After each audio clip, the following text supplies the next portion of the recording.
Welcome back to News Channel 3 Live at 11. I'm Kate Tillotson. Barr is scheduled to appear before the House Judiciary Committee tomorrow. A new recall tonight from Pfizer. The pharmaceutical company is recalling some of its Thermacare back pain therapy heat wraps. We use items like these every day, right? Makeup, lotions, and shampoos. Lawmakers say they're highly unregulated. The new study shows two problems. The first is that backseat passengers don't have the benefit of a front-mounted airbag. The second is the seatbelt itself. Rear seatbelts are less efficient. Beautiful, historic old town. I love Marshall. I was looking for the donut shop. Can we see it through that lens? I'll have to look and see. I don't know. These are challenging times in the healthcare industry. Personnel shortages, more demanding consumers, tighter margins. Does any of that scare you? You don't have a $5 bill I can slip her under the table. Some residents in Ionia County don't have access to 911 right now. The interruption is impacting people in the Portland and Mulliken areas. It's not the best way for him to end a season, but hopefully it will help next season. Tonight, her tragic story has prompted an urgent warning from doctors. And it looks hard, doesn't it? I don't know that I would be able to do that. I know, you get disoriented in this virtual world. It's very odd. What a neat idea. Top Michigan Republicans say they'll take the state's legislative maps to the U.S. Supreme Court. Today, a federal court ruled Michigan's maps are unconstitutionally gerrymandered. You're watching News Channel 3, live at 5. A newly released 911 call shed light on the moment a Kalamazoo police officer was shot last month. The end of the school year is less than 2 months away, and for some districts, the actual end date is still unclear. Governor Gretchen Whitmer declared a state of emergency in January after record-breaking cold. So the question remains, will schools have to make up those missed days? The issue is a hot topic in Lansing today, where lawmakers are discussing the current policy. A political reporter Mackenzie Frost has been tracking their plan. Turning our attention to the weather now, another drizzly day as we look live over Kalamazoo through our Peregrine Tower camera. More rain is on the way, and it could be heavy at times. Chief Meteorologist Keith Thompson is tracking it for us in Severe Weather Center 3. Keith, it just doesn't stop. The family of 22-year-old Kari Davis, who was killed last year, wants to help others who've lost loved ones to violence. Police say Davis was shot at Claude Evans Park in Battle Creek. Making headlines tonight, House Democrats are threatening to hold Attorney General William Barr in contempt of Congress.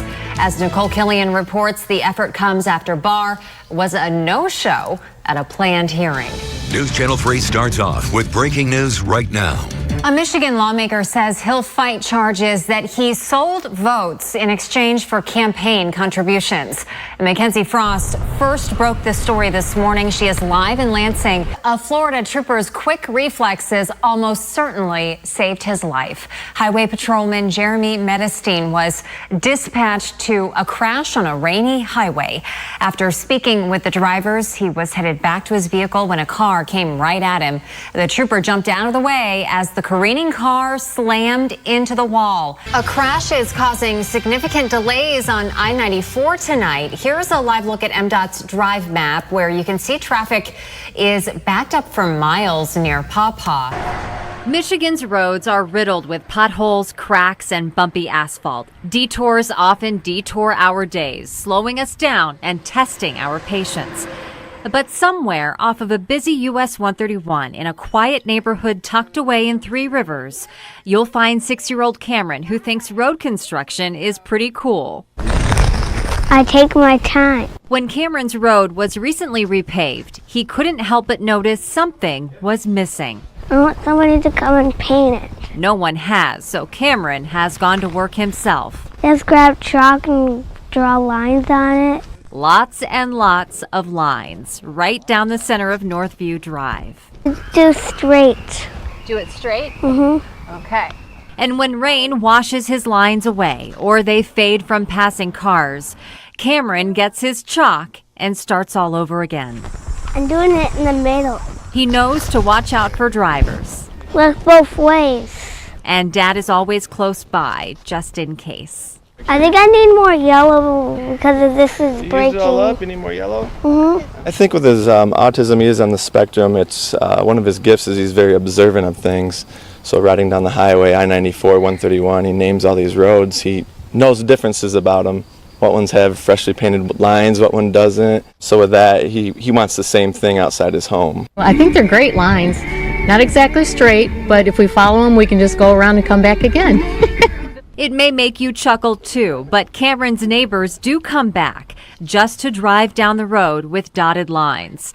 Not quite a construction zone, but a work in progress. And the project manager just happens to be a little boy with a big piece of chalk. I had become his real-life child pornography subject. Nobody was protecting us. As I look at you today, I feel nauseous.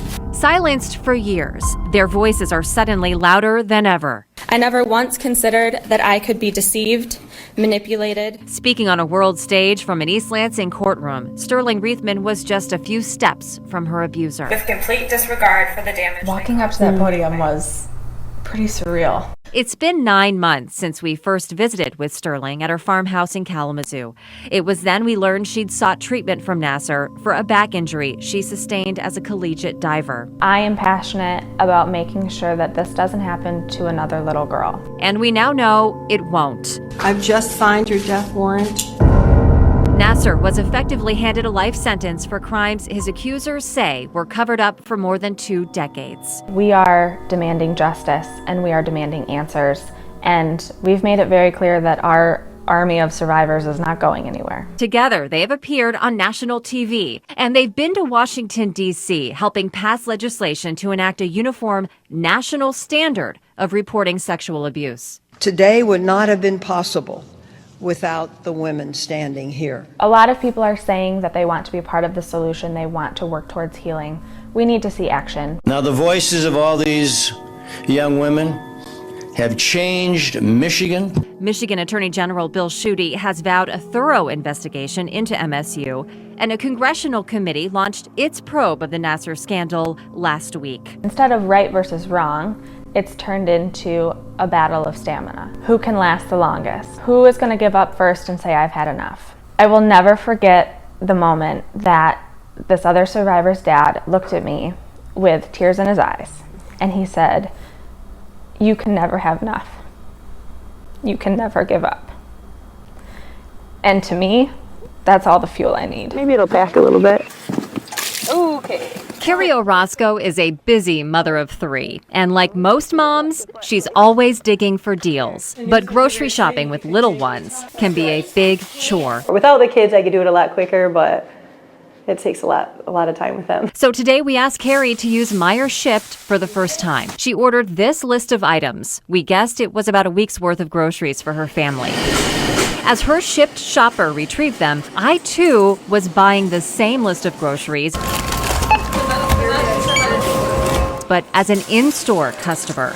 Okay, bananas, cucumbers, tuna. My total, $104.10. Carrie's, $122.85. Total is $122.85, and then I tipped her $10. The total difference, including a tip, minus $104.10, $28.75. As a stay-at-home mom, we have one income, so every dollar counts.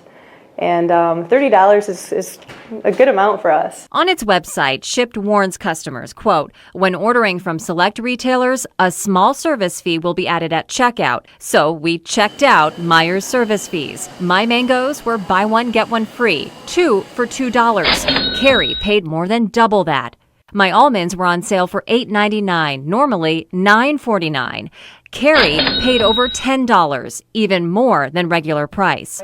On average, we found Carrie paid between 30 and 80 cents more than I did for most food items. And that included 34 cents more for pears and 80 cents more for cashews. The biggest upcharges, however, were on these 3 items. For Meijer chicken breasts, Carrie paid $1.13 more. Her toilet paper was $1.60 more, and she paid over $2 more for Meijer frozen shrimp. In fact, out of the 40 items purchased, Carrie paid more for all of them except one. It was pretty nice just having the groceries come to my door, I'll admit. Even so, she says when it comes to Shipped's additional service fees, she'll pass. Honestly, for about like a $30 difference, I know for some people it probably is totally worth it. It probably wouldn't be for me. I probably won't be renewing my membership.